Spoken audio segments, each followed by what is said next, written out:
गुरवे गौरचन्द्राय राधिकायै तदालये कृष्णाय कृष्णभक्ताय तद्भक्ताय नमो नमः।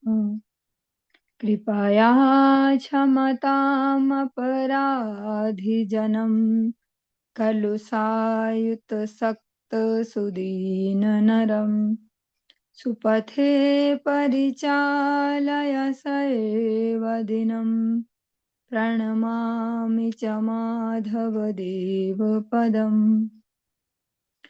तव कृपाकान् आमार संबल तव कृपा बिने नहीं अन्य बल। कृपा कर प्रभु दिया चिद बल दास तो मां प्रणमाय दास तो मां प्रणमाय।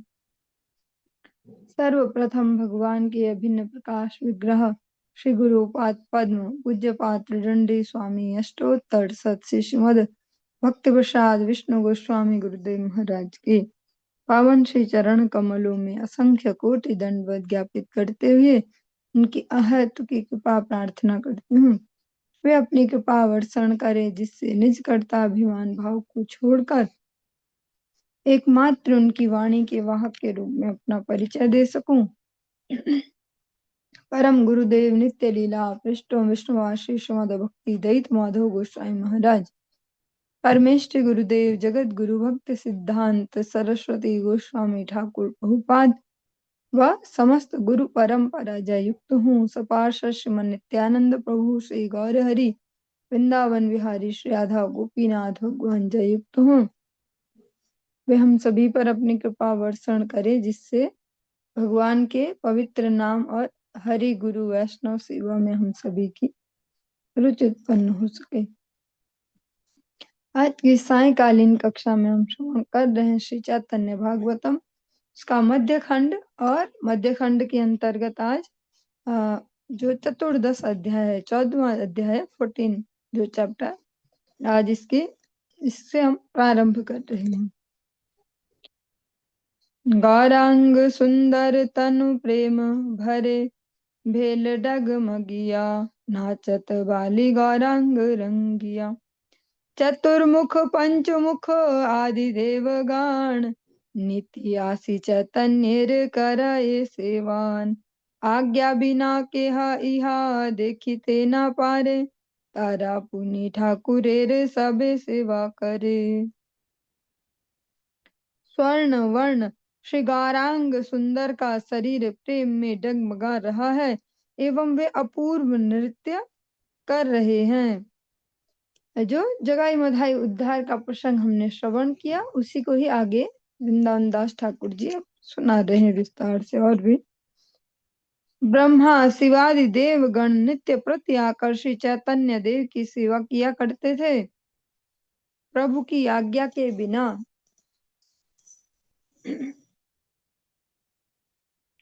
कोई इस सेवा को देख नहीं सकता था, परंतु वे सब पुनः पुनः आकर ठाकुर की निरंतर सेवा करते रहते थे। सर्वदिन देखे प्रभु यत लीला करे शयन करिले प्रभु सबे चले घरे। ब्रह्म दैत्य दुयेर से देखिया उद्धार आनंदे चलीला ताई करिया विचार। ए मत कारुण्य आछे चैतन्येर घरे ए मत जनेरे प्रभु कराए उद्धारे। आजी बड़ चित्ते प्रभु दिले न भरसा अवश्य पाइब पार धरिलाम आशा। ए मत अन्योन्य करी संकथान महानंदे चलीला सकल देवगान। महाप्रभु जिन लीलाओं को सारे दिन किया करते थे देवगण उन्हें सदा देखा करते और प्रभु के शयन करने पर वे सब अपने अपने घर चले जाया करते थे। दोनों ब्रह्म दैत्यों का उद्धार देखकर वे आज उस पर विचार करते हुए आनंद से चले जा रहे थे। अहो श्री चैतन्य देव में ऐसी ही करुणा है वे प्रभु ऐसे जनों का भी उद्धार करते हैं। प्रभु ने आज हमारे चित्त को बड़ा भरोसा दिया है। अब हमें भी यह आशा हो गई है कि हम भी अवश्य पार हो जाएंगे। इस प्रकार परस्पर बड़े आनंद पूर्वक वार्तालाप करते हुए देवगण चले जा रहे थे। जैसे कोई ड्यूटी जाता है ना, नौकरी, सुबह सुबह चले जाते हैं, शाम को घर, ऐसे देवगण भी भगवान की जो लीला चल रही है उसमें पार्टिसिपेट करने जाते, प्रतिभाग करने और दर्शन करने के लिए। और साय जब देखते कि श्री गौरहरि अब विश्राम अवस्था में है, तो वे सभी अपने अपने धामों को लौट आते। प्रभु स्थाने नित्य आइसे यम धर्मराज, अपने देखिल प्रभु चैतन्य काज।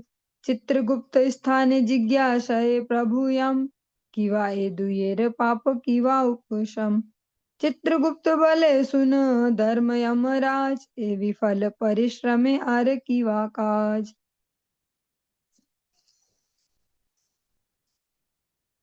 लक्ष्य एक कायस्थ यदि एक मास पड़ी, तथापि पाइते अंत शीघ्र न हे बड़ी। तुम यदि सुन लक्ष्य करिया श्रवण, तथापि हा सुनिवारे तुम्ही से भाजन। ए दुयेर पाप निरंतर दूते कहे, लिखित कायस्थ सब उत्पात गणये। ए दुयेर पाप यद यत कहे अनुक्षण, तहा लागी दूत कत खाइल मारण। दूत भले पाप करे से दुई जाने, लिखाइते भार मोर मोर मार केने। ना लिखी ले हय शास्ति हेन लागी लिखी, पर्वत प्रमाण गड़ा छे तार साक्षी। हमराओ कांदिया छियो दुई लागिया, के मथेवा ए यात न सहिव आशिया। तिल मात्रे महाप्रभु सब कैला दूर, एवे आज्ञा कर गड़ा डुबाई प्रचुर। अब बहुत ही थोड़ा डिफरेंट सा प्रसंग है। प्रभु के समीप धर्मराज भी नित्य आया करते, जिन्हें हम यमराज कहते हैं। उन्होंने स्वयं श्री चैतन्य महाप्रभु की लीला को देखा, जो ये जगाई मद्दाई के उद्धार की जो लीला है इसको।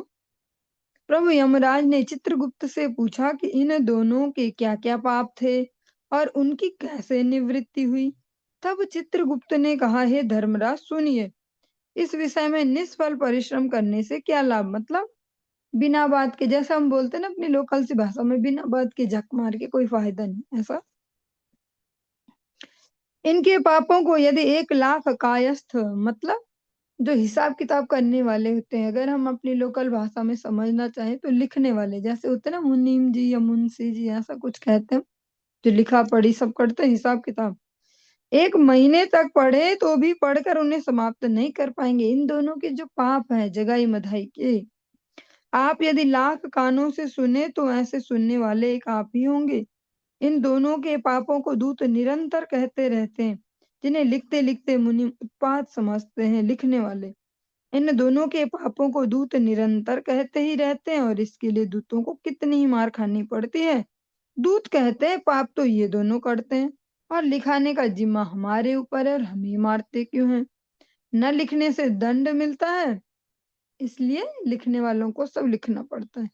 लिखे हुए जो उनके जो हिसाब किताब के खाते हैं, उनका ढेर लगकर पर्वत के समान हो गया है, यही उनके पापों का साक्षी है।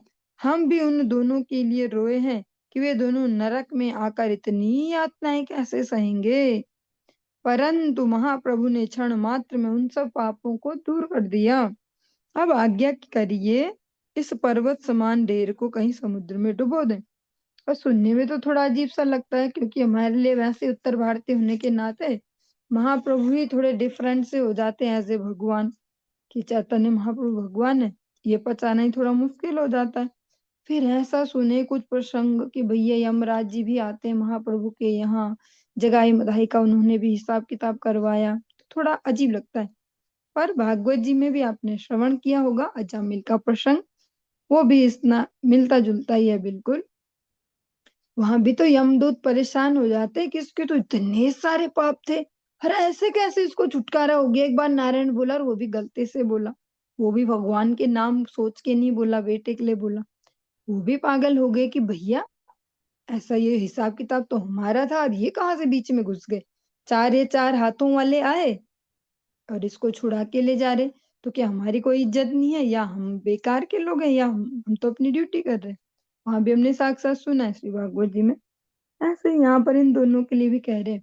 अब सुनने में थोड़ा अजीब सा लग सकता है, लेकिन अगर आप में से श्रवण किया हो किसी ने गरुड़ पुराण, वो भी शॉर्टकट वाला नहीं जो अधिकतर पढ़ा जाता है, मोटा वाला जो एक्चुअल वाला, अगर वो सुनाओ ढंग से तब समझ सकते हैं कि कैसे करके इतने सारे डायरी भर सकते हैं उनके पापों की। क्योंकि अगर हमारे भी पापों की कोई गिनती करने लगे या हम खुद भी, तो हम तो मोटा मोटा दिन भर के 8-10 ही गिन पाएंगे। क्योंकि हम तो अब सब महान हो गए हमारी नजरों में, तो हम पाप नहीं गिन पाएंगे अपने। लेकिन अगर हिसाब जो लगाते हैं पाप पुण्य का, उनके हिसाब से हम हर दिन अभी भी लाखों पाप करते हैं, भले वो हमारी काउंटिंग में नहीं आता। क्योंकि इसका चलो प्रैक्टिकली थोड़ा सा समझने का प्रयास करेंगे। जब हम उठते हैं, जब धरती पे ही पैर रखते हैं, तो न जाने कितने ऐसे सूक्ष्म से जीवाणु होंगे जो हमारी वजह से कुचले जाते हैं। हाँ, और फिर उसके बाद फ्रेश होना और इतना कुछ, और सारे टॉयलेट बाथरूम की सारी गंदगी और जा रही है सीवर लाइन सब जगह खुद गई भैया, उन्नति हो रही है शहरों की यहाँ से। और कितने कितने उन सारी सीवर लाइन में कितने अनगिनत होंगे वो छोटे छोटे कीड़े मकोड़े। एक तो होते जिनको हम देख भी सकते हैं कि देखो नाली के कीड़े, ये ऐसे होते हैं व्हाइट व्हाइट से, ये ऐसे मोटे मोटे से चिड़िया खाती है ऐसा, केचुए हैं, ये है वो है, बहुत सारे ऐसे जिन्हें हम देख भी नहीं सकते। तो जब आजकल सर्दियों में तो सब नहा रहे हैं गर्मा गर्म पानी से और ऐसे, और जब उन कीड़ों पे जाता होगा उन पे वो साबुन और सब कुछ, कितने मरते होंगे हर दिन। तो उसको कोई लिखेगा एक एक काउंटिंग करके, तो वो उतने में ही वो हजारों हो जाएंगे या लाखों भी हो सकते हैं कि आज इसने लाखों कीड़े मारे ऐसा। तो वो अगर इस तरीके से समझने की कोशिश करें, जैसे हम तो सब अब इंटेलेक्चुअल युग में जी रहे हैं, प्रैक्टिकल हैं सभी, तो हर दिन हम भी अभी लाखों पाप ही करते हैं। और जो स्पेसिफिक पापी हैं जैसे जगाई मधाई इनके, तो इनके फिर और अजीबोगरीब बहुत सारे हो जाते हैं। पर ऐसे हम भी हर दिन करते हैं लाखों पाप, भले हम गिनते नहीं है। किसी की चुगली करना वो भी पाप में गिनती है, किसी की निंदा करना, किसी को गुस्सा करना, जो जो भी बहुत सारे ये पाप हर दिन चलते हैं। इसी संदर्भ में कहा जा रहा है जगाई मताई का ये सारा हिसाब किताब, कि लिखने वाले भी थक गए थे, इतने पाप उन्होंने कर लिए थे, लेकिन महाप्रभु ने एक क्षण में सारा उनका वो सब मिटा दिया। प्रभु नाही देखे यम ए मत महिमा, पातकी उद्धारयत एत तार सीमा। यमराज ने ऐसी महिमा कभी नहीं देखी थी। जितने भी पातकियों का उद्धार हुआ था उनकी यह चरम सीमा थी। आज तक ऐसे कोई पापी उनको मिले नहीं थे जिसने इतने सारे एक साथ पाप किया हो। ये तो एक एक्सट्रीम लेवल था, चरम सीमा थी ऐसे। स्वभाव वैष्णव यम मूर्तिमंत धर्म, भागवत धर्मेर जाना ये सब मर्म। यखन सुनीला चित्र गुप्तेर वचन, कृष्णा वेशे देह पास रीला तत्क्षण। पड़िला मूर्छित है या रथेर ऊपरे, कोथाओ नाहिक धातु सकल शरीरे। हाथे व्यथे चित्रगुप्त आदि यत गान, धरिया लागिला सबे करिते क्रंदन। आप सभी ने श्रवण किया होगा सपार्षद प्रभुपाद जब हम ग्रंथ श्रवण कर रहे थे, ऐसे भी प्रभुपाद जी के जन्म हुए कि जो किसी प्रकार से उनके जीवन का ऐसा फेज आया कि वे गुरु के दिए हुए मंत्र और माला और सब कुछ छोड़ के संसारी जीवन जैसे रहने लगे। और यमालय में जब पहुंचे तो वहां पर भी अपने श्री गुरुदेव को चित्रपट उन्होंने दर्शन किया, श्रील भक्ति सिद्धांत सरस्वती गोस्वामी ठाकुर प्रभुपाद का। और उनके शिष्य होने की वजह से उनको एक और मौका दिया यमराज जी ने कि जाओ वापस। वे फिर से जीवित हुए और वापस से उन्होंने अपना वो हरिनाम झोली ढूंढी और वापस से सारा जो अपना भक्ति जीवन है उसको प्रारंभ किया। कुछ वर्षों तक उसको करने के पश्चात फिर शरीर छूटा ऐसा दोबारा। ऐसे जो यमराज जी हैं वे वैष्णव में उनकी गिनती है। द्वादश महाजन में दुनिया के लिए वे है जगत जीवों के लिए यमराज और भक्तों के लिए है धर्मराज। एक वैष्णव है भगवान की अतिशय प्रिय। जो यमराज जी हैं वो वैष्णव स्वभाव के हैं और मूर्तिमान धर्म हैं और भागवत धर्म के मर्म को जानने वाले हैं। जब उन्होंने चित्रगुप्त के वचन सुने तो उसी क्षण कृष्ण भक्ति के आवेश में देह की सुध भूल गए। जब भगवान की इतनी महिमा सुनी तो भगवत प्रेम में वे न सारा देह भाव भूल गए, मूर्छित होकर रथ के ऊपर गिर गए। समस्त शरीर में कहीं धातु न रही। धातु न रही मतलब प्राणों जैसा कुछ लग नहीं रहा था उनके शरीर में कि कहीं जीवन है। इस प्रकार से तब चित्रगुप्त आदि सभी जनों ने शीघ्र उनको संभाला और उनको पकड़कर सब रोने लगे। सब इस प्रकार से क्रंदन करने लगे, लगा इनका शरीर छूट गया। इतना उनको भगवान की जो वो करुणा सुनी उससे उनमें वो प्रेम की मूर्छा आई, जिनको हम अष्ट सात्विक विकारों में भी सुनते हैं, जो मूर्छा का उसमें लक्षण बताते हैं। और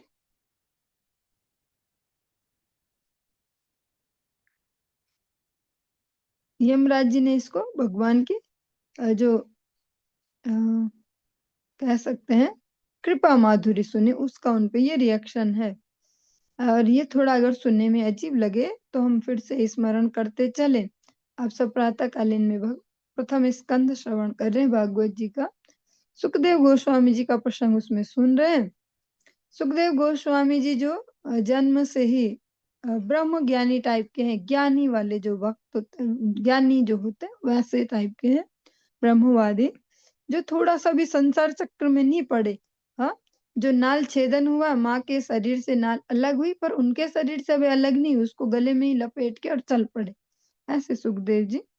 पर उन्होंने भी भगवान की रूप माधुरी और कृपा माधुरी दोनों का ही श्रवण किया, जिससे वह फिर भक्ति राज्य में उनका प्रवेश हुआ। वो सुखदेव गोस्वामी जी भगवान के प्रेम में इतना विवल होकर रहते हैं कि उनको देह का कोई भान नहीं होता है। लौकिक दृष्टि से देखें तो वो पागलों की तरह रहते हैं। तो वो भी उनके जो भगवत प्रेम है उसका ही विस्तार है।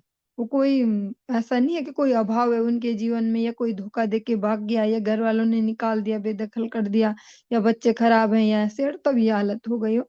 भगवत प्रेम से उनकी स्थिति है। ऐसा ही यहाँ पे कहा कि जो धर्मराज है वे प्रेम, भगवान की जो एक करुणा है जगाई मधाई पे, उसको श्रवण किया और प्रेम से मूर्छित प्राय हो गए, ऐसा लगता है निष्प्राण से। और जो उनके जन है वे क्रंदन कर रहे हैं। अब उनकी स्थिति देखकर उन्हें लग रहा कि यमराज जी को क्या हो गया, इनका तो शायद शरीर छूट गया। ऐसा कहीं देख के लगता नहीं कुछ शरीर में आवेश है। सर्वदेव रथे यान कीर्तन करिया, रहिल या मेरे रथ शोकाकुल है या, दुई ब्रह्म असुरेर मोचन देखिया, से गुण कर्म सबे चली लगाइया, शंकर विरंची शेष आदि देवगण, नारद आदि गाय से दुएर मुचान। अपने अपने रथ पर बैठे हुए सब देवता प्रभु की लीला का कीर्तन करते हुए चले जा रहे थे, परंतु यमराज का रथ गणों के शोकाकुल होने से वहीं रह गया। दोनों ब्रह्म असुरों का उद्धार देखकर प्रभु ने उन्हीं गुण कर्मों को गाते हुए प्रभु के उन्हीं गुण कर्मों को गाते हुए सब देवता जा रहे थे। शिव ब्रह्मा शेषादि देवगण एवं नारद आदि सभी दोनों असुरों की मोचन लीला का गान कर रहे थे।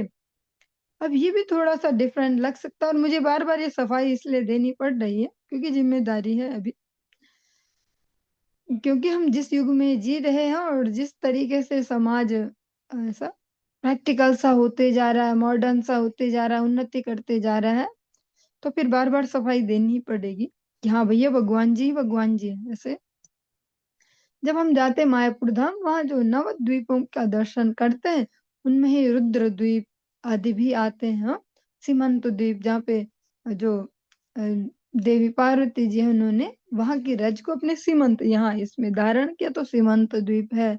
रुद्र द्वीप है जहाँ भगवान रुद्र आए, इन्होंने भी श्री चैतन्य श्री सच्चिनंदन की स्तुति की। ऐसा यहाँ पर यही प्रसंग चल रहा है कि सभी देवगण वहां जाते हैं नित्य प्रति भगवत लीलाओं को देखने, और इस प्रकार से सब करते हैं। सुनने में थोड़ा अजीब सा लग रहा है ना, ऐसे यकीन नहीं हो रहा।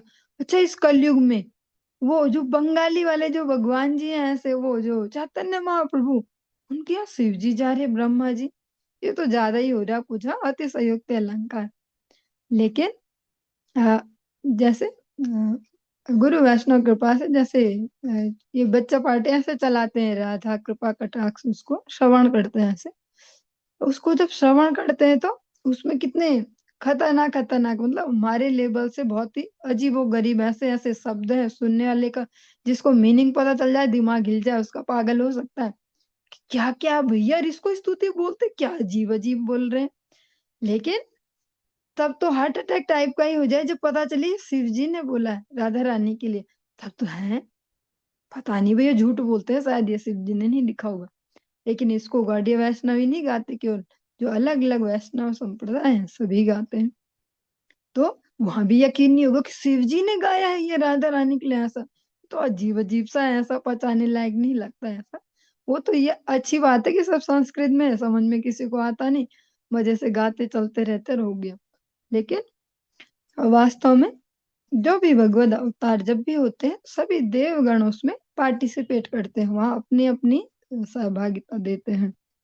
अतः सच्चिनंदन गौर हरि जब इस धराधाम पे इन्होंने लीला की, तब भी सारे देवों ने उस लीला का दर्शन किया। केहा केहा ना जाना ये आनंद कीर्तन, कारुण्य देखिया केहा करा ये क्रंदन।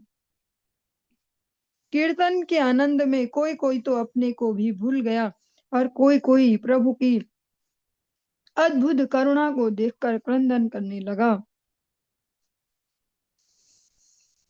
रही आछे यम रथे देखे देवगण, रहिल सकल रथ यम रथ स्थाने। शेष अज भव नारद आदि ऋषिगण, देखिया पड़िया छे यम देव अचेतने। विस्मित हईला सब ना जानी कारण, चित्रगुप्त कही लेन सब विवरण। कृष्णावेश है न जानी अज पंचानन, कर्ण मूले सबे मिली करा ये कीर्तन।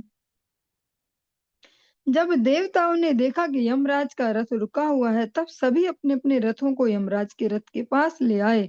वहां आकर शेष जी, ब्रह्मा, शिव और नारद आदि ऋषियों ने देखा कि यमराज रथ पर अचेत पड़े हैं। इसका कारण न जानने से सब बड़े विस्मित हुए।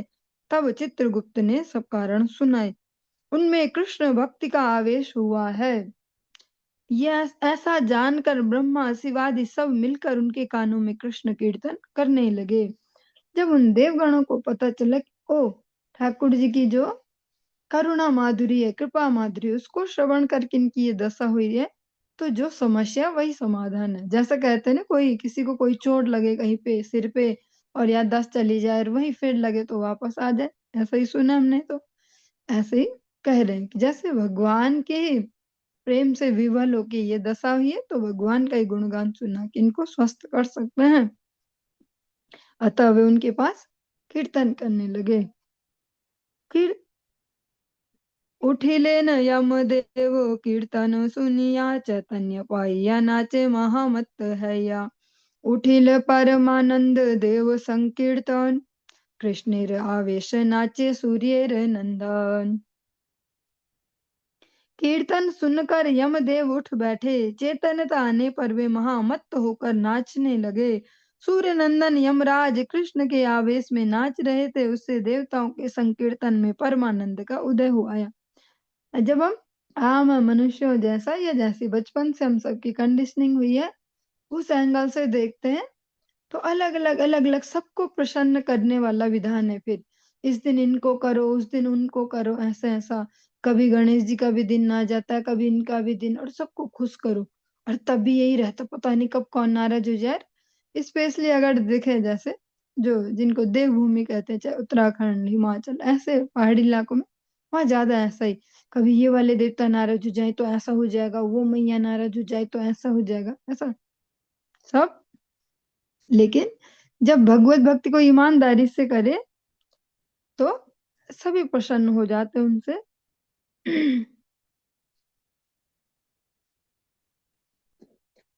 जो कीर्तन है, जो देवताओं ने कीर्तन किया उसको सुनकर जो यमराज जी हैं वे भी अ, उठ बैठे, वे भी। हाँ, जहाँ से वो टॉपिक शुरू हुआ था फिर थोड़ा सा वो हो गया था।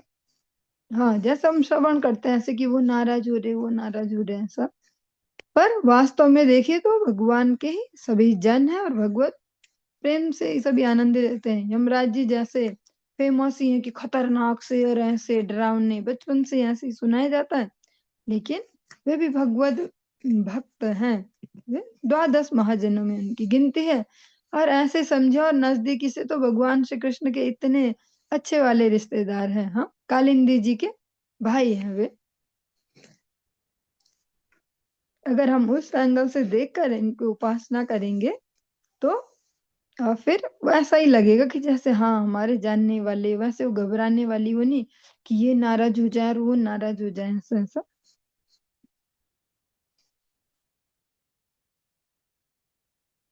यम नृत्य देखी नाचे सर्वदेव गण, नारद आदि संगे नाचे अज पंचानन।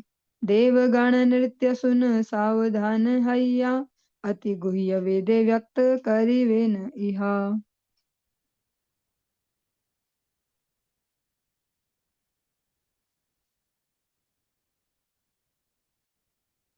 नाचाई धर्मराज छाड़िया सकल लाज, कृष्णा वेश न जाने आपना।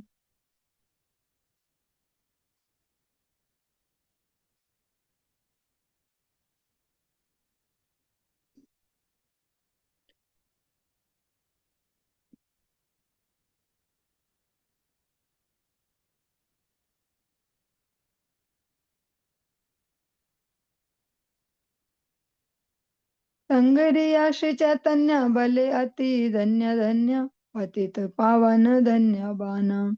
हुंकार गर्जन महापुलकित प्रेम, यमेर भावेर अंत नाय। विबल हैया यम करे बहु क्रंदन, संगरिया घोषा गौरांग गोसाई। यमेर यतिक गण देखी आया मेरे प्रेम, आनंद पड़िया गड़िया। चित्रगुप्त महाभाग कृष्ण बड़ अनुराग, माल साट पूरी पूरी धाय। नाचे प्रभु शंकर हैया दिगंबर, कृष्णावेश वसन न जाने। वैष्णवेर अग्रगण्य जगत करय धन्य, कहिया तारक राम नामे। आनंदे महेश नाचे जटाओ नाहिक बांधे, देखी निज प्रभुर महिमा। कार्तिक गणेश नाचे महेशेर पाछे पाछे, संगरिया कारुणेर सीमा। नाचाए चतुरानन भक्ति यार प्राण धन, लैया सकल परिवार। कश्यप करदम दक्ष मनु भृगु, महामुख्य पाछे नाचे सकल ब्रह्मार। सबे महाभागवत कृष्ण रसे महामत, सबे करे भक्ति अध्यापना। बेड़िया ब्रह्मार पासे कांधे छाड़ी दीर्घ श्वासे, संग दिया प्रभुर करुणा। देवर्षि नारद नाचे रहिया ब्रह्मार पाछे, नयने बहाए प्रेम जल। पाइया यशीर सीमा कुथा वरहिला वीणा, ना जाने आनंद विभल। चैतन्येर प्रिय भृत्या सुखदेव करे नृत्य, भक्तिर महिमा सुख जाने। लुटाइया पड़े धूली जगाई माधाई बलि, करे बहु दंड प्रणामे। नाचेंद्र सुरेश्वर महावीर वज्रधर, आपनारे करे अनुताप। सहस्त्र नयने धार अविरत बहयार, सफल हईल ब्रह्म शाप। प्रभुर महिमा देखी इंद्र देव बड़ सुखी, गड़ा गड़ी आया परवश। कोथा गेल वज्रसार कोथा या किरीटिहार, इहारे से बलि कृष्ण रस। चंद्र सूर्य पवन कुबेर बनि वरुण, नाचे सब यत लोकपाल। सबे कृष्णेर नित्य कृष्ण रसे कर। सबे कृष्णेर भृत्या कृष्ण रसे करे नृत्य। देखिया कृष्णेर ठकुराल। नाचे सब देवगण सबे उल्लसित मन। छोट बड़ न जाने हरीश। कत हया ठेला ठेली तबु सबे कुतूहली। नृत्य सुख कृष्णेर आवेश। नाचे प्रभु भगवान अनंत याहार नाम। विनतानंद न करि संगे। सकल वैष्णव राज पालन याहार काज। आदि देव सेहा नाचे रंगे। अज भव नारद सुख आदियत देव। अनंत बेड़िया सब नाचे। गौर चंद्र अवतार ब्रह्म दैत्य उद्धार। सहस्त्र वदने गाय माझे। केहा कांदे केहा हासे देखी महापरकाशे। केहा मूर्छा पाय से ठाय। केहा बले भाल भाल गौर चंद्र ठाकुराल। धन्य धन्य जगाई मधाई। नृत्य गीत कोलाहले कृष्ण यश सुमंगले। पूर्ण हैल सकल आकाश। महाजय जय ध्वनि अनंत ब्रह्मांडे सुनि। अमंगल सब गेल नाश। सत्यलोक आदि जिनि उठिल मंगल ध्वनि। स्वर्ग मर्त्य पुरिल पाताल। ब्रह्मदत्त उद्धार बई नाही सुनि आर। प्रकट गारंग ठकुराल। हेन महाभागवत सब देव गणयत। कृष्णावेशे चलिले न पुरे। गारंग चांदेर यश विनियार कौन रस। कहार वदन न स्फुरे।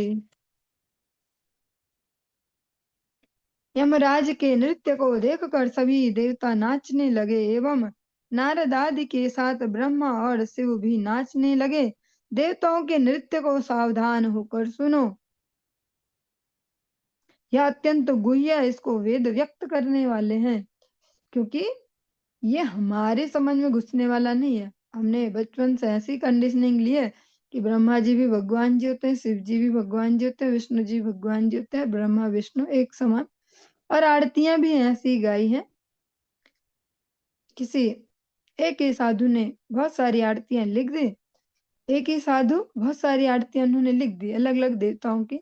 तो इसको कैसे समझेंगे कि वे भक्त किसके थे।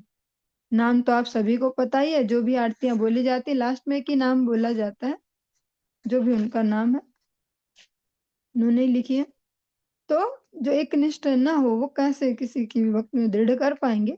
और सुनने में ये महापराध जैसा भी लगेगा। जो सुनेगा लगेगा भैया कुछ ज्यादा ही उछल रहे हैं, कैसे कैसे बोलते रहते हैं। लेकिन समझने का विषय है कि इनकी भी लिखी है बहुत बढ़िया, गंगा जी की भी लिखी बहुत बढ़िया, शिव जी की भी लिखी बहुत बढ़िया, इनकी भी लिखी, इनकी भी लिखी, सबकी लिख दी एक ही व्यक्ति ने। सब आरतियों में लास्ट में हमने तो बचपन से एक ही नाम बोला कॉमनली। और जो आरतियों की कैसेट भी सुने उनमें भी एक ही नाम सुना लास्ट में। तो बिना एक निष्ठता के कैसे किसी की भक्ति में कोई अधिकार किसको दे पाएंगे। और इतने सारों की भक्ति एक साथ भी कैसे दे पाएंगे। जब अगर जो कह सकते हैं सूक्ष्म विषय है वो सूक्ष्म बुद्धि से ही जाने जाते हैं। और जो सूक्ष्म बुद्धि वाले ऐसे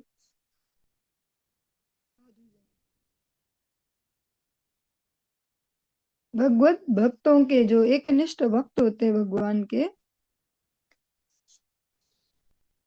भगवान के क्या कोई देवी देवता भी हो, अगर उनकी किसी की भी एक निष्ठ भक्ति चाहिए तो एक निष्ठ भक्त के अनुगत्य में जाना पड़ेगा, तभी वो दे पाएंगे। गणेश जी की चाहिए तो गणेश जी का एक निष्ठ भक्त अगर हमें वो सिखाएंगे तब हमें आएगा। जो ऐसा ही जब हम श्रवण करें अभी जैसी चर्चा कर रहे थे कि श्री राधा कृपा कटाक्ष, इसको श्रवण करेंगे तो इतना हायर लेवल का उसमें जो तत्व दिए, क्योंकि भोलेनाथ ने स्वयं गाया है राधा रानी की महिमा में ने अनंत कोटि विष्णु लोक। अब ये तो सुनने में है अनंत कोटि विष्णु लोक कैसे होते होंगे।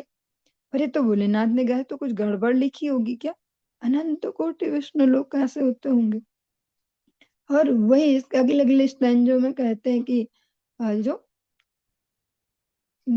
हिमाद्रिजा पुलोमजा विरिंचिजा वर प्रदे, जो राधा रानी है उनकी महिमा इन सबसे भी बढ़ के है। जो जैसे हिंदी कीर्तन में अगर सुनते हम तो अजीब सा लगता है वो, कोटिक उमा रमा ब्रह्माणी तेरे चरणों में पाए विश्राम, ऐसा लगता है तो किसी ने तुकबंदी करके शायद बना भी दिया होगा ऐसे कीर्तन। पर बिल्कुल यही एज इट इज ऐसे ही शब्द उसमें भी है। हिमाद्रिजा पुलोमजा विरिंचिजा वरपदे, जो श्रीमती राधिका रानी है वो इन सब से भी ऊपर है, इन सब की भी स्वामिनी। तो जो हम गुरु वैष्णव कृपा से गलती से जिस रास्ते की ओर किसी ने हमें घुमा दिया वो बहुत डेंजरस रास्ता है शुद्ध भक्ति वाला। तो अभी तक जो हमारी कंडीशनिंग है, चाहे वो किसी का कोई भी एज ग्रुप हो सकता है, पचाना थोड़ा मुश्किल है, तो धैर्य पूर्वक सब सुन सकते हैं और भगवान से गुरु वैष्णव से प्रार्थना कर सकते हैं कि हम इसको पचाने लायक बन पाए। यमराज के नृत्य को देखकर सभी देवता नाचने लगे एवं नारद आदि के साथ ब्रह्मा और शिव भी नाचने लगे। देवताओं के नृत्य को सावधान होकर सुनो, यह अत्यंत गुह्य है, इसको वेद व्यक्त करने वाले हैं। सभी लज्जा संकोच छोड़कर धर्मराज नाच रहे हैं, वे कृष्णा वेश में अपने को भूल गए हैं। क्योंकि धर्मराज को जो जगत जानता वो खतरनाक वाला, और यमराज वो भयंकर से वो वाला भैंसा के ऊपर आते और काले कलूटे और ऐसे खतरनाक सा आदमी, ऐसा जानते हैं। लेकिन जो भक्त उनका परिचय जानते हैं वो बहुत ही सरल स्वभाव के और सभी भक्तों पर कृपा करने वाले द्वादश महाजनों में से एक है धर्मराज। उनका वही भाव परमानेंट है। जो दूसरा वाला भाव है यमराज वाला, वो पापियों के लिए है। क्योंकि भक्त होने का मतलब वो तो नहीं हो जाएगा कि वो उदंडताएं भी सहेंगे, उनको ड्यूटी भगवान ने वो दी है, सारा हिसाब किताब करना, गंदगी किनारे करना और वो सब, तो वहां वो रोल है। पर भक्तों के मध्य उनका यही रोल है जो द्वादश महाजनों में है। श्री चैतन्य का स्मरण करते हुए वे कहते हैं, आप अति धन्य हैं, धन्य हैं, आपके पतित पावन वेश को धन्य है। यमराज महान प्रेमावेश में कभी हुंकार करते हैं, कभी गरजते हैं, उनका शरीर पुलकित हो रहा है, उनके भावों का अंत नहीं है। श्री गौरांग का स्मरण करके यमराज विह्वल हो रहे हैं और बहुत रो रहे हैं। यमराज के जितने गण हैं वे सभी उनके ऐसे प्रेम को देखकर आनंद में भूमि पर लोटपोट हो रहे हैं। इस सब को श्रवण करते और विचार भी आता है कि जैसे महाप्रभु का जो भगवान होने का ना होने का ऐसा जो विचार चलता है, हाँ, अगर इसको हम प्रैक्टिकली समझना चाहे बहुत ही सरल तरीके से कि भगवान है कि नहीं, तो हम देख सकते हैं अपनी गुरु परंपरा, ऐसे ऐसे उसमें नाम है कि जिनको हमने नहीं देखा, पर जिनको हमने देखा है, जिनके प्रैक्टिकली जिनका जीवन परिचय और सब उपलब्ध है, उनके जीवनों को देखे तो ये तो कहीं से दिमाग खिसके नहीं दिखते, या ये तो कोई किसी ऐसी संस्था वाले नहीं दिखते कि भैया पागल बनाने के लिए संस्थाएं खोली हों और पैसा लूटो ऐसा। तो उनके आचरणों से समझ पाएंगे। क्योंकि इसीलिए जो स्वयमाचरते यस्मात् आचार्यस्तेन कीर्तिता, वे अपने आचरण से सिखा रहे हैं, ऐसे केवल बातों के लक्ष्य उलझा के पागल नहीं बना रहे दुनिया को कि ये वाले महाराज के तो करोड़ों फॉलोवर है, ये जहाँ पंडाल लगता है वहाँ करोड़ों भीड़ हो जाती है, ऐसा ऐसा। वहां वैसा नहीं, वहां आचरण की श्रेष्ठता है उनकी, और उनकी आचरणों की श्रेष्ठता से अगर सीधे सीधे समझ में ना बैठे हमारे कि कलयुग पावना अवतार है गौर हरि, ये है भगवान जी, तो हम ऐसे भी समझ सकते हैं कि भैया जिन जो हमको ये कह रहे हैं कि ये है भगवान, उनके आचरणों को देख के कि कहीं ये ढोंगी बाबा तो नहीं है कि 2 ही घंटे के लिए दर्शन देते और तब बढ़िया से, और बाकी 22 घंटे पता नहीं क्या करते हैं। तो उनके आचरणों से भी हम इसको सरलता से पहचानने लायक बन पाएंगे कि हाँ है महाप्रभु कलयुग पावन अवतारी।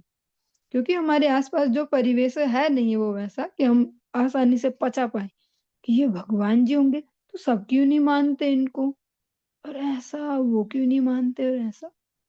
इसको हम ऐसे ही समझ पाएंगे कि जो गुरु परंपरा है, जिन्होंने महाप्रभु को अपना मन प्राण जीवन सब दिया है, उनके आचरणों से कि उन साधुओं का कैसा आचरण है। और ये सारे के सारे एक से बढ़कर एक धुरंधर हुए हैं हर प्रकार से जगत में।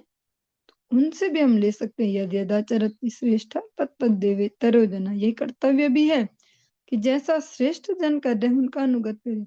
और यही जो वैदिक साहित्य है उनकी भी यही रीति है, महाजना ये नगता सा पंथा, जिस पर महजन चले हैं श्रेष्ठ जन उस पर ही चलना चाहिए। महाभाग्यवान चित्रगुप्त का कृष्ण में बड़ा अनुराग है, वे तो ताल ठोक ठोक कर उछलते फिर रहे हैं। प्रभु शंकर दिगंबर होकर नाच रहे हैं, कृष्ण के आवेश में शरीर पर वस्त्र हैं कि नहीं इसकी सुध भी उन्हें नहीं है। वे वैष्णव में अग्रगण्य हैं और तारक राम नाम कह के जगत को धन्य कर रहे हैं। अपने प्रभु की महिमा देखकर शिव जी आनंद में नाच रहे हैं, वे जटाओं को भी नहीं बांध पा रहे हैं। कार्तिकेय और गणेश भी महेश के पीछे पीछे प्रभु की असीम कृपा का स्मरण करके नाच रहे हैं। भक्ति ही जिनका प्राण धन है, वे ब्रह्मा जी अपने परिवार सहित नाच रहे हैं और ब्रह्मा जी के पीछे कश्यप, करदम, दक्ष, मनु, भृगु आदि महान मुख्य जन भी नाच रहे हैं। सभी महाभागवत हैं, कृष्ण रस में महामत्त हैं, सब भक्ति की शिक्षा देते हैं। वे ब्रह्मा जी को घेरे हुए हैं, प्रभु की करुणा का स्मरण करते हुए रोते हुए वे दीर्घ श्वास त्याग रहे हैं। ब्रह्मा जी के पीछे देवर्षि नारद भी नाच रहे हैं, उनके नेत्रों से प्रेमाश्रु बह रहे हैं, वे प्रभु के यश की सीमा पाकर आनंद में विवल हो रहे हैं। वीणा कहाँ पड़ी है, कुछ भी सुध नहीं है। श्री चैतन्य देव के प्रिय भृत्य श्री सुखदेव भी नाच रहे हैं। श्री सुखदेव भक्ति की महिमा जानते हैं, वे जगाई मधाई का नाम लेकर धूल में लोटपोट हो रहे हैं और बहुविध दंडवत प्रणाम कर रहे हैं। महावीर वज्रधारी देवराज इंद्र भी नाच रहे हैं और अपने आप को धिक्कार रहे हैं। उनके सहस्त्र नेत्रों से निरंतर अश्रुधाराएं बह रही हैं। आज ब्रह्म शाप उनके लिए सफल हो गया। प्रभु की महिमा को देखकर इंद्रदेव बड़े प्रसन्न हो रहे हैं और भाव में विवश होकर भूमि पर लोटपोट हो रहे हैं। कहाँ गया उनका वज्र, कहाँ गया उनका किरीट जो मुकुट है और हार, इसका नाम है कृष्ण रस। चंद्र, सूर्य, पवन, कुबेर, अग्नि, वरुण आदि सब लोकपाल नाच रहे हैं, सभी कृष्ण के भृत्य हैं। कृष्ण की ठकुराई को देखकर वे कृष्ण रस में मत्त होकर नृत्य कर रहे हैं। सब देवगण नृत्य कर रहे हैं, सबके मन में उल्लास है, हर्ष से सब छोटे बड़े का भेद भूल गए। परस्पर एक दूसरे को वे कितनी ही बार धक्का दे रहे हैं, तब भी उन सबको आनंद आ रहा है। सभी कृष्ण के आवेश में सुख से नृत्य कर रहे हैं। प्रभु भगवान जिनका नाम है श्री अनंत, वे गरुड़ के साथ नाच रहे हैं। गरुड़ को कहा वनिता नंदन, जो उनकी माता जी हैं गरुड़ जी की, उनका नाम है विनीता। वे वैष्णव राज हैं, पालन करना जिनका कार्य है, जो आदि देव हैं वे भी आनंद से नाच रहे हैं। ब्रह्मा, शिव, नारद, सुख आदि जितने देव हैं वे सब अनंत देव को घेर कर नाच रहे हैं। सबके मध्य में सहस्त्र वदन शेष जी गौर चंद्र अवतार तथा ब्रह्म दैत्य उद्धार का कीर्तन कर रहे हैं। महाप्रकाश को देखकर कोई रो रहा है, कोई हंस रहा है और कोई वहीं मूर्छित पड़ा है। कोई कहता है श्री गौर चंद्र का प्रभाव बहुत अच्छा है, बहुत अच्छा है, धन्य धन्य है जगाई मधाई। कृष्ण यश के सुमंगलमय नृत्य गीत के कोलाहल से आकाश पूर्ण हो गया। अनंत ब्रह्मांड में महा जय जयकार की ध्वनि सुनाई दे रही है, जिससे सब अमंगल नष्ट हो रहे हैं। उस मंगल ध्वनि ने सत्यलोक आदि को जय कर स्वर्ग, मर्त्य और पाताल को भर दिया है। ब्रह्म दैत्य उद्धार की चर्चा के अतिरिक्त और कुछ सुनाई नहीं पड़ रहा है। श्री गौरांग देव का प्रभाव प्रकट हो रहा है। इस प्रकार महाभागवत देवगण कृष्णावेश में अपने अपने लोक को जा रहे हैं। श्री गौरांग चंद्र के यश को छोड़कर और कोई रस किसी के भी मुख में स्फुरित नहीं हो रहा है।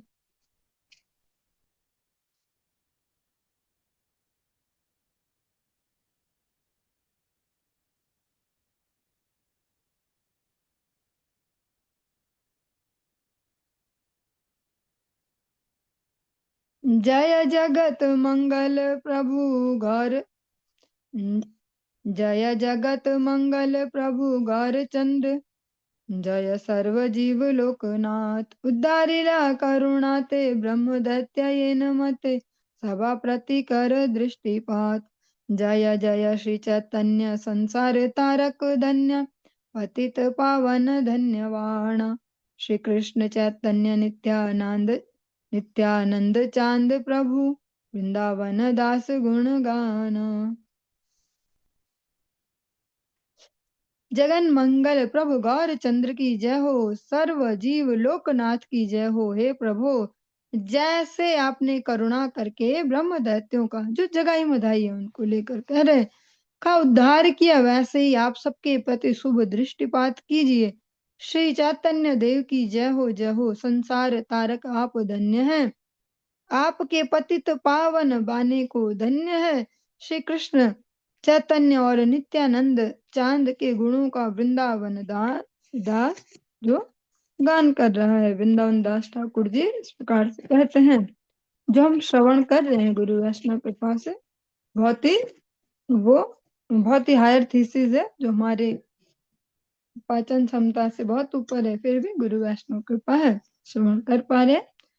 अगर इसमें से सार समझने का प्रयास करें, प्रतिदिन हर दिन जीवन में अनेक अनेक प्रकार के सब उठापटक चलती रहती हैं और अपेक्षाएं करना और इन्वेस्ट करना भावनाओं को, शारीरिक सामर्थ्य, और यही सब चलता रहता है। हर दिन यही सब चलता है।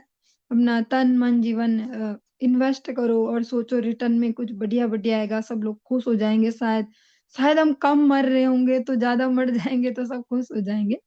लेकिन सार यही है कि जो भी किसी भी जीवात्मा की किसी भी प्रकार की जो नीड है उनको भी अगर देखें तो 5 मुख्य रस हैं, शांत, दास्य, सख्य, वात्सल्य और मधुर। और जो भी हमारी कोई सी भी डिजायर्स होती हैं वे सब इन 5 के अंतर्गत आती हैं। और अगर हम ये धीरे धीरे ये समझ पाए, अपने दिमाग में मैसेज भेजते रह पाए कि इन सब का जो प्रमुख स्रोत है वे श्री भगवान है, रसो वैशः। ऐसे श्री भगवान की अगर शरणागति में रहेंगे, उनके जनों के अनुगत्य में रहेंगे, तभी ये न आत्मा सुप्रसिद्धति। आपने आज या कल श्रीमद् भागवत जी में ये श्लोक भी श्रवण किया था। लास्ट में शब्द था ये न आत्मा सुप्रसिद्धति। तो और यही इसका एकमात्र उपाय है, भगवान और स्पेशली भगवत जनों के अनुगत्य में रहना।